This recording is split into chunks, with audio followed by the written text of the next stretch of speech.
for 11 years, and then I went into the police, and I was a police officer for 15 years. So I've got pretty much a sort of a background of being conformist, if you like, a conformist type uniform environment. And I left the police after 15 years because I came to some realizations about reality and the banking sector and how that is run alongside with government. And so when Bitcoin, you may or may not realize if you've been looking at Bitcoin, that it was the white paper. The reason Bitcoin was born and the reason that the people, organization, or person behind it is anonymous is because it was launched to compete with the banking system to bring currency back into the hands of the people, because it's been hijacked by government and banks and in a very nefarious way, if you understand what money really is. And it's all coming down to a basic understanding of money. But the white paper of Bitcoin, you see, Bitcoin is the granddaddy of all crypto or digital currencies, if you like.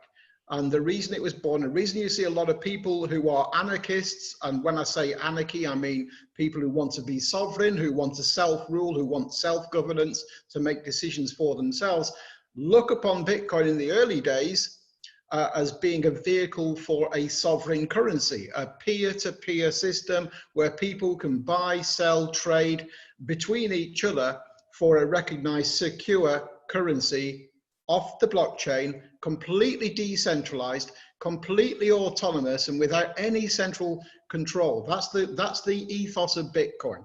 And the white paper will tell you exactly why it was born and developed and why the people behind it or person wanted to remain anonymous, because they brought out a competitive monetary system to compete with government and banking.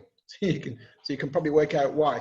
But even with my background of military and police, and because I left the police, when I started to realize what the financial system was all about, then, and the system was all about, then I realized that when Bitcoin came along, it was a sort of an answer for sovereignty, for taking self-responsibility, self-sovereign.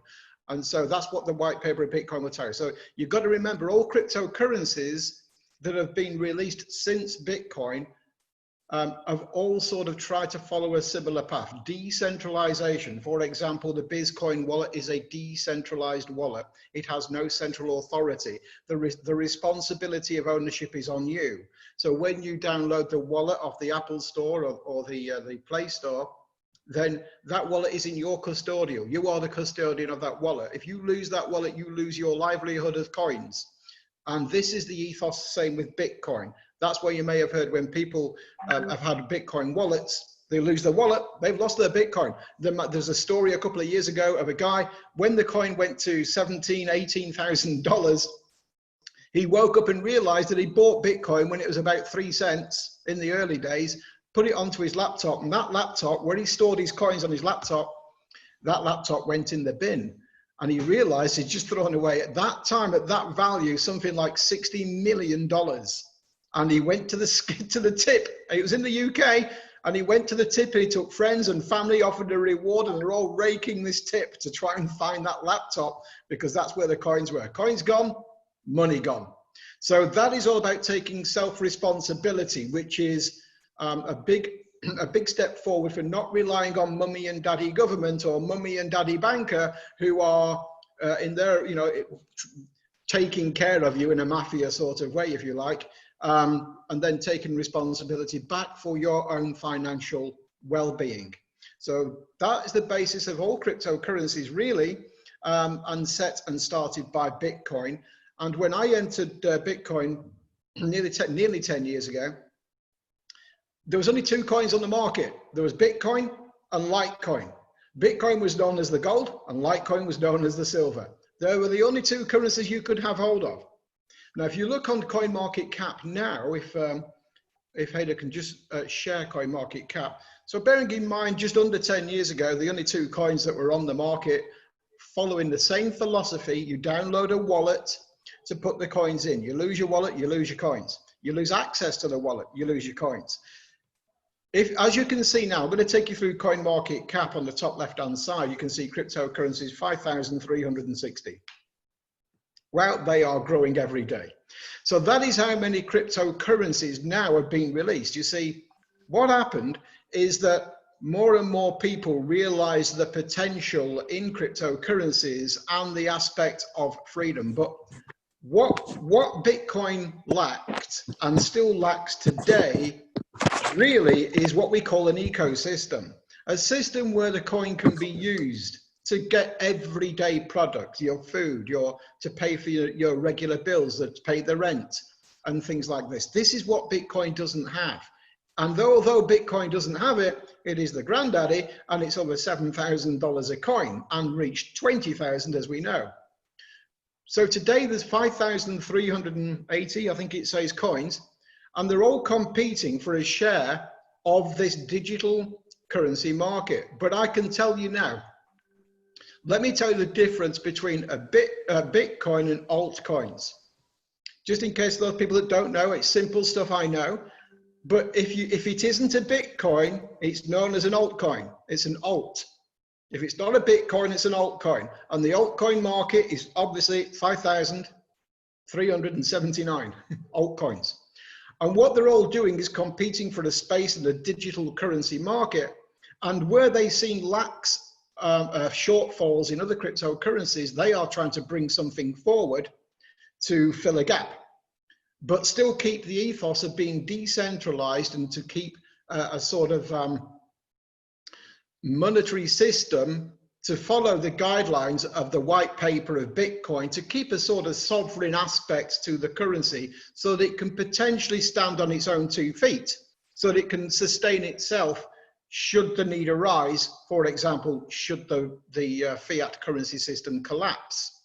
Okay, and if you look at the quantitative easing today and the 10 trillion they've just printed off, well, we would all expect very shortly inflation to follow. So inflation, when inflation follows, because the dollar is quite high at the moment, it's competing very well, but as this 10 trillion comes into the system, well, what we expect to happen is Bitcoin and proper digital currencies, the ones that have got a good ecosystem, will not only survive, they will thrive.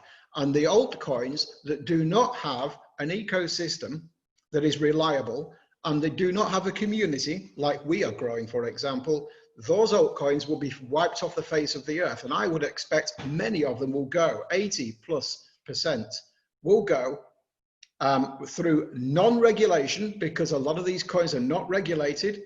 We're very fortunate. I like the aspect of regulation from the point of view that if you've got the regulation, you have because there's been so many scams in cryptocurrency, and still are, and many of these coins, by the way, are involved in scams themselves. There's been so many that to have an angle of regulation behind them brings a bit of fresh air to the market, whereby people can rely on the coin a little bit more, and have somebody who's actually to answer for that particular coin. I mean, nobody answers a Bitcoin. That's completely sovereign. That you take that, and if you lose it, you lose it. There's nobody can control Bitcoin. It's completely autonomous. With the new altcoins like we have with BizzCoin, it's, if you like, semi-autonomous, but it has an angle of control through regulation, and therefore it has a stability in the market. It has a reliability. So there's 5,380 coins, Bitcoin or altcoins. So all of them are altcoins if they're not a Bitcoin. Now, the coin market cap, what does that mean? Coin market cap means coin market capitalization. How much each coin is worth in the marketplace in dollars. So for example, you can see that the market cap on the very, very top, where you've got cryptocurrency, then you've got markets, and then you've got market cap.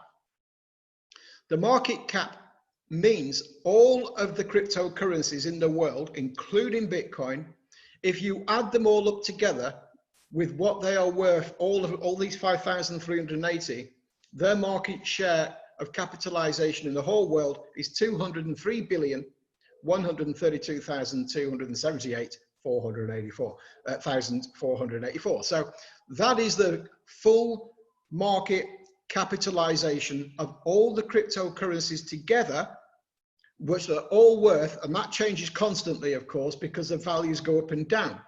So that's the market cap of all of them together. And Bitcoin dominance, as you can see on the end, is 63.9%. What that means is Bitcoin dominates the market cap supply of that 203 billion at 63.9%. Again, that changes nearly all the time. So that's how dominant Bitcoin is in the market. It is the granddaddy. It's there for a reason. It set the pace. The reason it was born is what I've explained. Please read the white paper if you haven't for Bitcoin, and then get to understand it. So I'm hoping that's just given a little bit of understanding what market capitalization means, because then you've got all the listed cryptocurrencies from 1 right down to 5,360, I think it is. Sorry, 60 or 80, I can't quite read. Need some glasses, I think. But anyway, what actually these coins are, and we can give an example in a moment, but each single coin is recorded on the coin market cap, and you can visit each coin. So let's say, for example, you want to visit Bitcoin Cash. Okay, so you go into Bitcoin Cash. Let's just you click on Bitcoin Cash. So you can click on any one of those 5,360 coins, and you clicked on Bitcoin Cash. Can you scroll down a little bit for me, please? So Bitcoin Cash, and up a little bit, just so that we've got the main body of the figures. Wonderful, thank you. So Bitcoin Cash, for example, has got a market capitalization. So this is its control of the cryptocurrency market of 4,285,085,485. So that is its market cap worth. Now, how do you reach that market cap worth? Well, the way you reach that worth is how many coins are in actual supply. And this is going to be relevant when I speak about BizzCoin in a moment. How many coins are in actual supply? Can you see it's 18,382,631 Bitcoin Cash coins that are in supply, circulating in supply. Okay, now the maximum supply is going to be 21 million. What does that mean? It means that's a bit like Bitcoin. Well, of course it is. It's a branch of Bitcoin. So 21 million means that they only mine out. They will mine out a maximum supply of 21 million, and then there'll be never any more Bitcoin Cash coins to be had. But right now there's 18,382,000. Now, what is the price of that coin right now? What is the price of that coin? $233.11, right? That's how much a Bitcoin Cash coin will cost you right now. If you times the circulating supply by the price of the coin, that's when you reach its market capitalization, how much it's worth on the market cap. So if Hader, with his, I know he's a wizard with numbers as well, and his calculator may be there, or maybe even Annika can help us if she's got a calculator handy. And if you times 18,382,631 by $233.11, you should reach 4,285,085,485, or thereabouts, right? There we go. Excellent. So that's there we go, 4 billion. So that is the Bitcoin Cash dominance of the cryptocurrency market. So when you are looking at BizzCoin, which we'll show you in a moment, but not yet, if you just hold on there for a moment, please, Hader. When you look at BizzCoin, you're going to look at what market capitalization that BizzCoin will have in the market, and this is how you do it. But you need the circulating supply. Now with BizzCoin, we know the maximum supply is 320 million. We know that, okay, because that's on the white paper. But the circulating supply has not yet been populated on CoinMarketCap. And there's many reasons why that hasn't happened, and it will be down to the company just advising them when the time is right. That is nothing nefarious. A lot of them do not actually have the circulating supply populated and updated all the time. But what this will give you is the circulating supply, the market capitalization it has in the market, how much it dominates, and then it gives you its position in the entire cryptocurrency league table, if you like. And it's what, number 4? I think it's rank number 5. So it's rank number 5. You can see on the left-hand side, the green badge, it's rank number 5. Now, this applies to every single coin And when you are a speculator, an investor, when you're looking at cryptocurrencies, you might want to get involved with, you might want to buy, diversify, put them in your portfolio. This is how you do your due diligence. So you look at Bitcoin Cash, you can look at how it's performed, because just below here, Hader, there is the graph that shows you how Bitcoin Cash has been performing lately, pretty much moving sideways, as you can see. But you might be a trader, and can you look at, if you go up above, you've got charts, then you've got market pairs. So how many markets it's operating in, and which exchanges Bitcoin Cash can be found in. It gives you all the MXC, all these Bitforex, LA token, all these different exchanges, and all the different pairings that Bitcoin Cash can be traded with. So again, that is a due diligence thing that you can look for in every single coin. And then if you go to social, so you can even find all the social media, prints and reports on Bitcoin Cash. And the same will apply for BizzCoin. As we grow, you'll find media reports, you'll find social media, you'll find a lot of things that are going on that are reported on this website. Then you've got the historical data, ratings, and lots of different aspects that you can do deep dive due diligence on any coin that you want to add to your portfolio. That's why this website for research is the number one. Okay, it is the number one. CoinGecko is probably number two. That's my opinion. Others may differ, but my opinion is the CoinMarketCap is the one you want to be on if you are a coin. Now, getting onto CoinMarketCap, interestingly, I've worked on the development side with cryptocurrencies and brought one to market. Getting onto CoinMarketCap in the first place is not easy, and it's certainly not timely on most of the time. So when I came across BizzCoin at the end of last month, and I realized it only launched on the 7th of March, when the owner who I spoke to said to me, oh yeah, and we're looking to be fairly soon on CoinMarketCap, I was thinking, well, maybe sometime later this year, maybe even to next year. Probably gonna, if you've only just come onto the public market and you're not on an exchange yet, you can't go on CoinMarketCap if you're not on an exchange. And I'll tell you why that is in a moment. So, and you're not on an exchange apart from your own exchange, but that's not a publicly recognized exchange at this time. So I was thinking maybe the end of the year. And then when Hader gave me a call and said, check your messages, we're on CoinMarketCap, I was totally blown away. I really was, because I'm not used to seeing a coin reach the CoinMarketCap like lightning speed. So I'm thinking, okay, we've got something good here. We must have something good here. So it is on CoinMarketCap. I've given you a breakdown of how the CoinMarketCap works. If you go back to BizzCoin now, I can run through BizzCoin and as to how that sits in the CoinMarketCap according to the numbers that we've got. Any questions, first of all, though, guys? Any questions on how the CoinMarketCap operates and why and what it is? And I'll drink a coffee.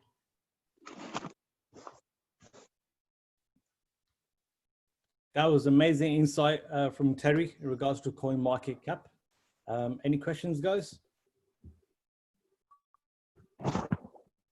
Blown away, mate. I'm just blown away. I've got so much learning to do on this specialist market. Yeah, I was going to say it's a lot of information to take all at once. So if it's anybody, if it's all of us that are new to it, so just give us time, Terry, please. Yeah, no problem. We'll have loads of questions for you eventually, but we're just trying to take it all in. I think I'm in awe of your knowledge, Terry. Absolutely superb. Absolutely superb. Thank you so much. Thank you. Yeah, thank you for that, Terry. Just getting a little insight right there. Obviously clears it up a little bit more. Obviously, like everyone's saying, by next week, we're going to be looking at this ourselves and obviously getting some education. And then obviously having you on these calls will be a lot of value to obviously break it down to us as well. So much appreciated. Thank you, Gordon. Yep. Thank you so much, my friend. This call is being recorded as well for those people who are thinking. So you can go over it again as well. Yeah, that's superb. That's a good thing. Okay, brilliant.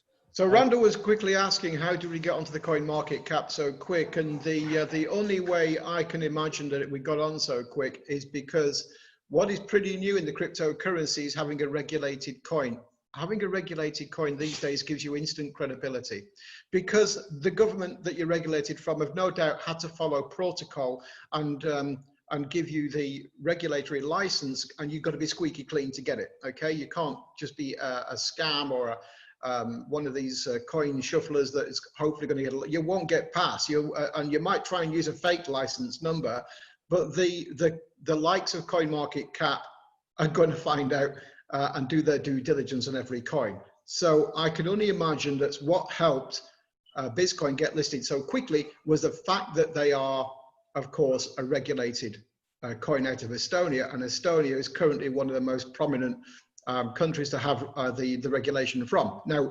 previously, it was Malta. Malta was going to be the leading blockchain island, it was called, and it was going to be the leading part for the regulation of cryptocurrencies. And I was involved with a team taking one to the regulation in Malta.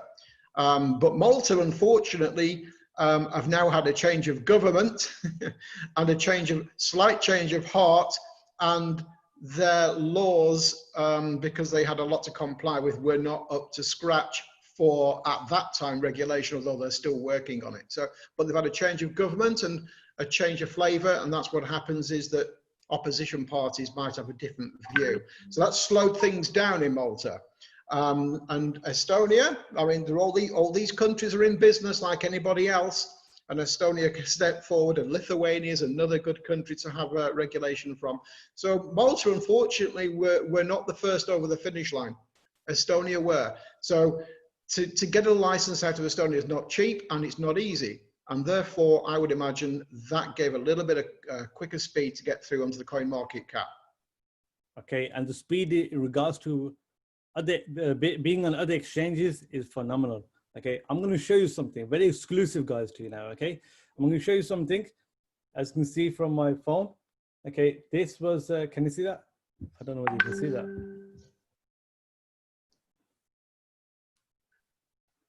Yeah, listing protocol, yeah.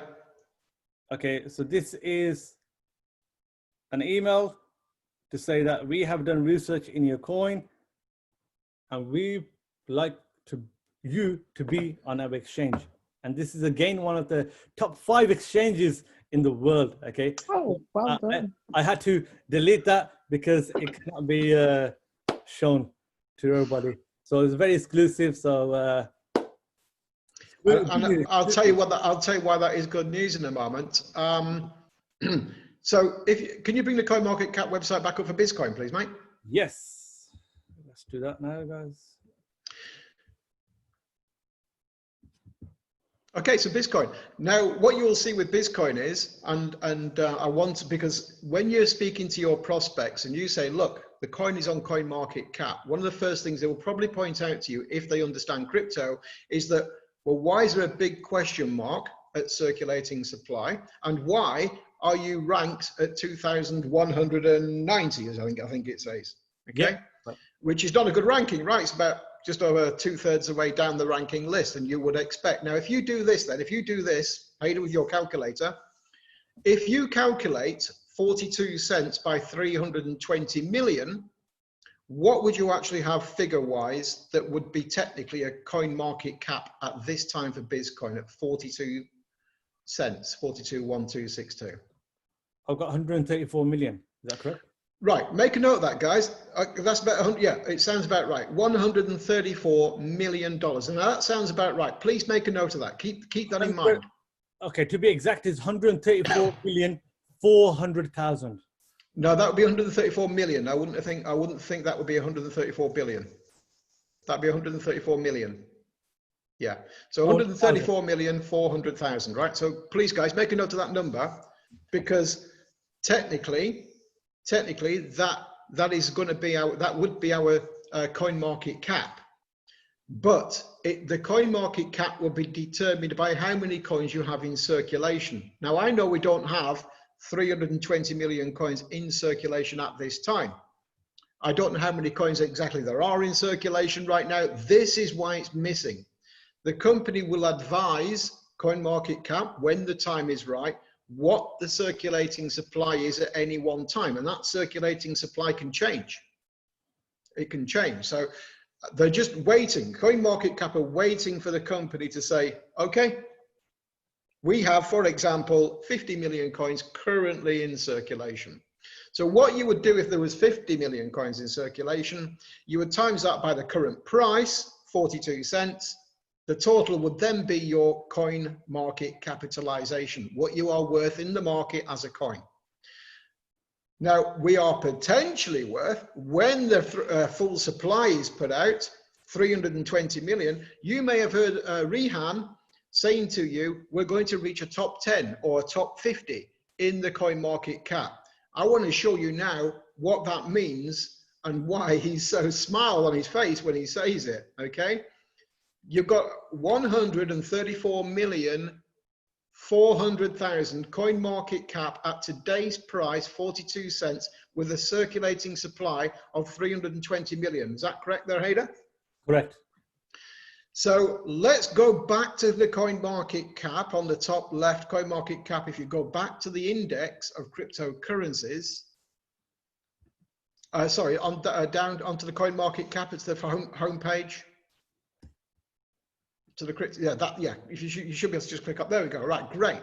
Now scroll down until you reach 134 million-ish on the market capitalization. You can see the market cap on the left-hand side. Right, slow down there, around 141, 137. Okay, so for example, true US dollar, I think that's a stable coin, by the way, by the looks of it. But true US dollar is probably not a good example. Let's take the one up from it, QTUM. Okay, QTUM is valued at $1.38 per coin. It has a circulating supply of 102,184,000, and therefore its coin market cap is 141.5 million.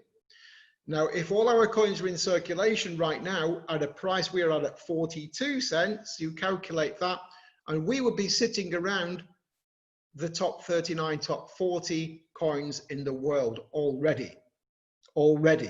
Top 40. Wow. Technically, with the circulating supply, when it's out 320 million at the price we're on now.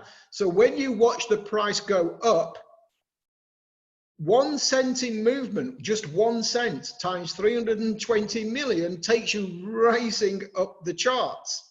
So we're already a top 50 coin when we're supplied out at 320 million. Now, you can see you're already in the likes of Binance, US dollar, you're in the likes of Bitcoin, gold, these VeChain, these are good cryptocurrencies. So the coin BizzCoin is already setting its pace in the top 50 with some of the leading coins in the world that have been there for a few years. Yeah, so I can see where this coin is going. And our circulating supplies are out there yet. Does that make sense, guys? As to where you can see, so when you see Rehan saying we're aiming to be a top 100, he's already really a top 50. I mean, okay, he's what he's doing is he's under promising and over delivering, and I like that. But when the coin goes up further, now let's make an example. Let's use this figure. Hader, please. Let's say, I mean, this is easy anyway. Let's say we reach $1. That would give us 320 million, right? Correct. Full circulating supply of 320 million coins at $1. Where would 320 million market cap put us in the charts?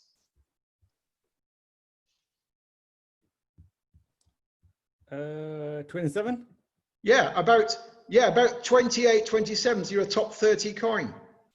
That's at a dollar, okay? That's at a dollar with full supply of 320 million coins out there. But you know, we give a projection of $5, don't we? In relation, we give it's hypothetical, but we know that this coin is coming to market with some really special aspects to it, with an ecosystem that is mind-blowing, and an ecosystem that is growing, and they're all going to launch their own bank. So we've got more and more things than any of these coins here. So let's say we do reach that €5 times 320 million. What's our circulating supply then? So 320 million times $5. What are we? On the calculator there, Hader, what would we be if we reached $5 and coins reach 20, 30, 40, $50 plus? So $5, just 5, 320 million. Oh, 1.6 billion. 1.6 billion. So where would we be on the coin market cap if we reached $5? Okay, geez. 1.6 billion. There we go. You'll be in the top 10. So when you hear Rian speaking about being in the top 10, he's not, he's right. This is his vision. He knows what he's put together is a very clever, unique coin. And when you look at the other coins that have come to market and grown into double figures, they've got, well, in fact, if you go to the top, let's go to the top of these coins, you've got Bitcoin, okay? Ethereum, Ripple. Ripple doesn't have an ecosystem. Bitcoin doesn't have an ecosystem, okay? Ethereum has an ecosystem, but it's not one that you would want to go shopping or take travel with. So it's got its own inbuilt ecosystem, but nothing that you would rave about. Would we be looking at the top 3? Yes, I mean, this is right. You see, this is the thing. All these top coins here do not really have an ecosystem. What Rian has put together, which is why I think it's extremely clever, why I got involved straight away when I was made aware of this, because I've worked on development teams of coins and I know exactly what we should be looking for to create utility. And guys, just in case you don't know, there are 2 types of coins, or tokens, if you like. You've got a utility coin or token, and you have a security coin or token. Now, let me tell you the difference, because this is really, really important. What a lot of coins or tokens have been doing is coming to the market pretending that they have an ecosystem that they're going to roll out, and they never do. And I think you've probably all seen that, right? Or if they bring in an ecosystem, it's like, well, that's not what you promised. That's really, really sort of like a lot less than what you promised. And what they're doing is they will promise a utility aspect to their coin. They launch it in ICO. They then launch it on the public market. When they launch it on the public market, 99 times or 99.9 times out of 100, the coin plummets in value because it's got no utility. It hasn't got an ecosystem. And what the authorities are saying, and especially the SEC, what they say is, well, you never really had a utility coin or token, did you? What you did is you released a coin or token. You said that it's a utility coin or token. You said it was. You sold it as if it was going to be one.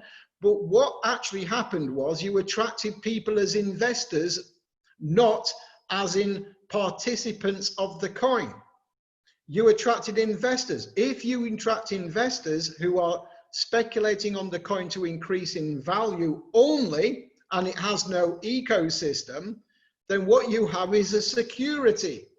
You don't have a utility coin, you have a security. And as a security, it has to comply with security regulations like the SEC in the USA, etc. So, and you know we are in the USA, right? Why? Because we've launched with a utility aspect, and that's what Rian's been, that's how he's been very clever. He launched the coin with utility. So therefore we have a regulated coin out of Estonia with utility, absolutely day one, 100% use of the coin. It's never been done before, guys, never been done before. That's why I know when I'm looking at a top 50 coin now, I'm looking at a top 10 coin probably next year or before, the way he moves. So that is the difference between a security coin. Now, what happens is that all those people who get involved in security tokens and security coins, thinking they're a utility, well, that's the coin's owners that get taken to court by the SEC. That's the ones who the regulatory authorities clamp down on. That's why Rian got a license out of Estonia, regulated, complies with his license conditions, and he launched a coin with a ready-made ecosystem, guys, that is second to none. And that ecosystem that none of these coins here on the top can compete with is going to take our coin to the top.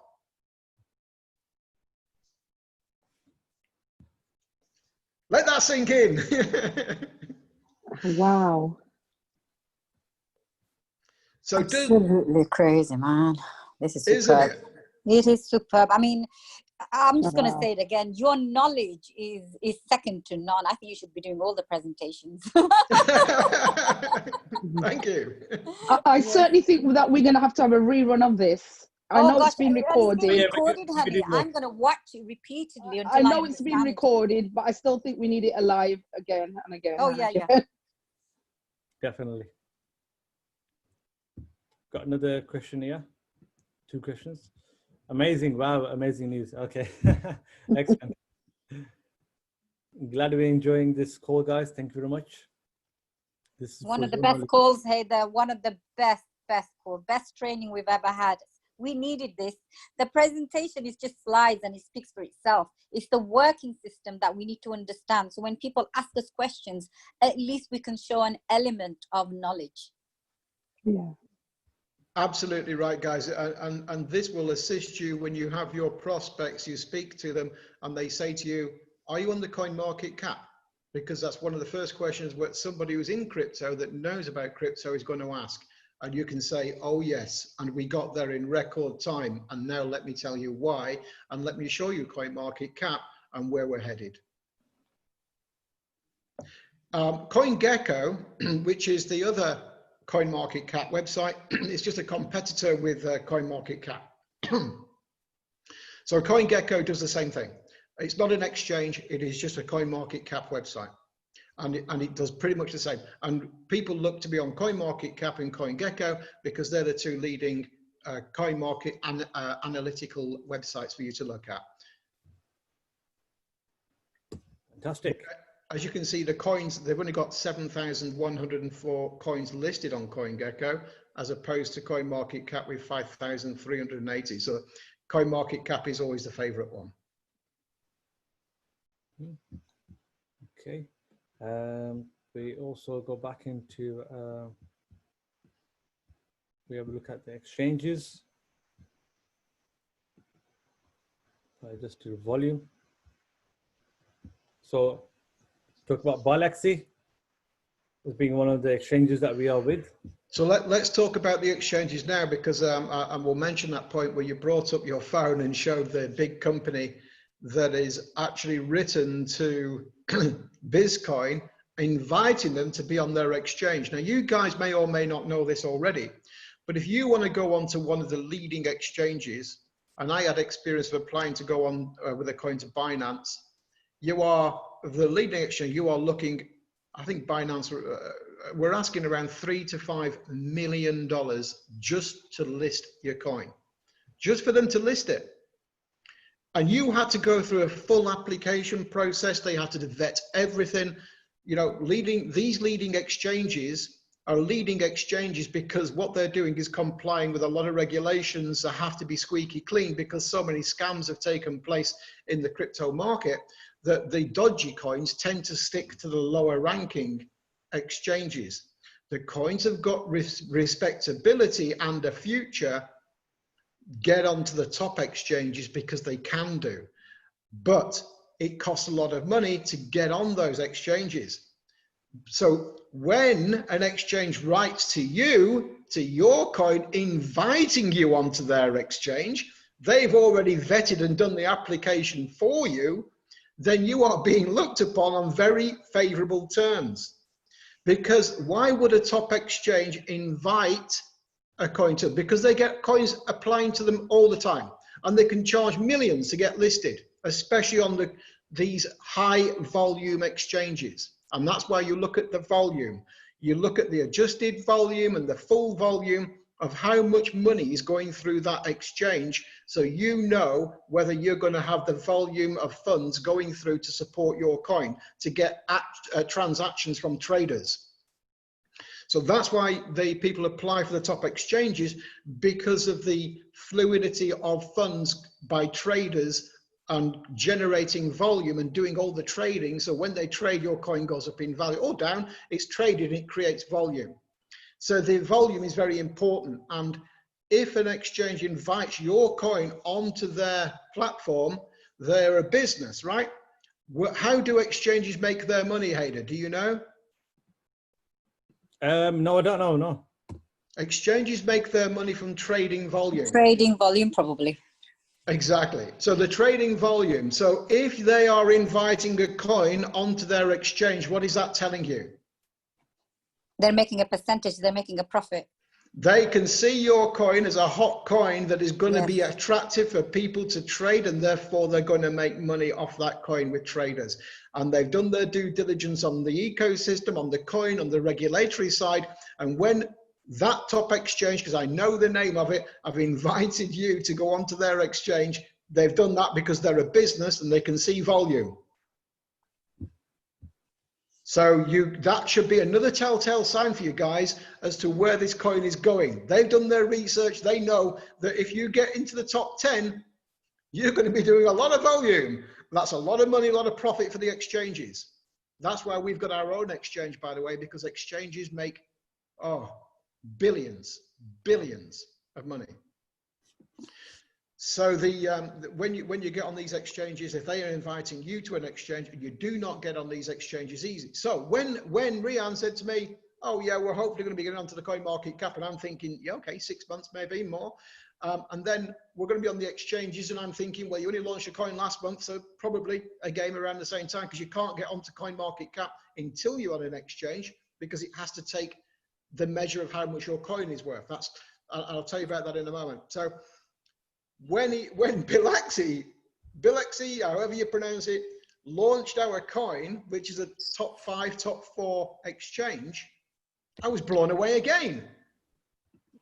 From the launch of the coin on the 7th of March, you are now already on one of the top 5 exchanges in the world, and you're on coin market cap. Incredible. And your circulating supply at your current price is putting you in a top 50. With the price going up and increasing all the time, really into a top 40, top 30. It's a hot coin, guys. So the reason that you get on the exchanges, what will happen is the trading volume will happen, the coin will go up in price, the coin market cap will increase, but the coin market cap price is a reflection of what the coin is trading at across all the exchanges. So when you look at the price on coin market cap is linked in to the top exchanges mainly, and they monitor and measure the average price of the coin. So although you may go on the one exchange and see the coin at one price, you can go on to another exchange and see the coin at another price. It can be up, it can be down. So what coin market capitalization does, they take a mean average, and then they tell you the value of the coin according to an average of all the trading exchanges the coin is listed on. And that's what will happen when we get on more exchanges. Then you'll see the coin, the volume, of course, on the exchanges being large, the coin being traded more, and the price of the coin increasing. And when it increases, we climb the ladder of the coin market cap. You're in the right place with this coin, guys, I'm telling you. Most definitely, guys. That's how we do it. High Flyers Club, flying high. Biz Exchange. Any questions on that before we go anywhere? Any questions? Doesn't look like it. No. Yes. It's more like for me, I'm in an alien planet understanding an alien product. Well, it is a foreign. Well, it is a. We've got Jeanette. Foreign language, though, isn't it? Yeah. Hi, Jeanette. Yeah. Hi. Hi. It's absolutely brilliant, Terry. Thank you. I'm a novice, and my head's blown. You are recording it. Did you say that, Hader? Yes, I am. Yes. Oh, fantastic! I think we all probably need to listen to this about 10 times. Yeah. But we just know it's amazing, isn't it? Really, really good. Thank you. I think it gives you confidence as well. You know, the fact I didn't understand about the licensing and everything, so it's really good to have that knowledge and that confidence, isn't it? It is, and you know, when that license is in place, there's a large degree of security, and I'll use that in the term of the comfort of the people speculating or participating in the coin, because there are so many scams in the crypto world that have come and gone and still around, that it gives you that degree of knowledge that you're actually working with a comfortable coin that's already gone through a lot of hurdles to get where it is. And when you see top exchanges right into the company wanting it on their exchange, well, those exchanges want credible coins on their exchange. They don't want junk coins. So that is a really, really good plus sign for when you're promoting to your prospects. Brilliant. Thank you. I see Enrico saying, I'm going to watch this a million times. Don't spend too much time on it. You got to be telling people about this. Excellent. Hi, Terry. Hi, Ambassador Ada. Thank you for facilitating the meeting today. And Terry, thank you for adding to our knowledge. You've bamboozled us today. And I picked up some new things today. Difference between the security utility coins. And again, we still have to review the recordings and also have more sessions like this. Again, it's going to build our confidence, build our understanding of the product. And just like Queen Faria mentioned earlier, the PowerPoint slide, anyone can do that. You know, it's the understanding that matters. So thank you very much for taking time out of your busy schedule to enhance our knowledge. Thank you. Thank you. Thank you so much. Thank you. Well, this is our duty. Our duty is to help and give as much knowledge as possible to our family. And that's how we'll be able to grow, because knowledge is power. If you don't have the understanding, then it's quite difficult for you to go out there with full confidence and tell people about what we're doing. Okay. Now, it's come to like nearly an hour. So I reckon we'll just keep it to question and answers, and then we will, I will send a link out in the next few days or sometime next week, and we could do another session like this at least once a week. Okay. So we'll continue to do the Tuesdays, Thursdays, and Sundays, the presentations, and at least once a week